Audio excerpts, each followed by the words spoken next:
Айналайын, иә. Айналайын қалқам. Иә. Қазір балдардан документтің бәрін WhatsApp-пен жібергізем. Жақсы айналайын, иә. Ай, не болды, тыныштық па? Иә, Аллаға шүкір, тыныштық.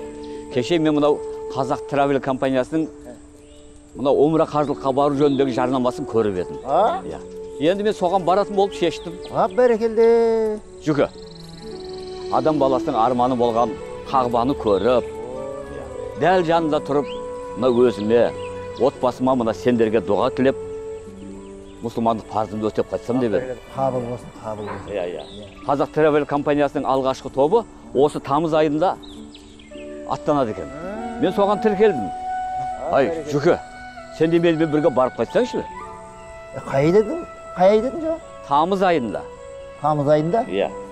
Бірақ дәл қазір тіркеліп қою керек. Ай, онда мен де барсам барып қайтайын, балдарға айтайын, бәріміздің де барып қайту парызымыз ғой. Қайта сенімен серік болып барып қайтқаным жақсы емес пе? Өте керемет болады. Умра қажылығының жаңа маусымы.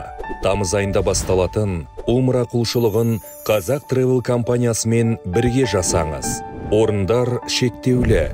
Билетіңізге қазірден тапсырыс беріп қойыңыз. Қазақ Travel. Ата-баба жолымен Аллаға ұмтыл.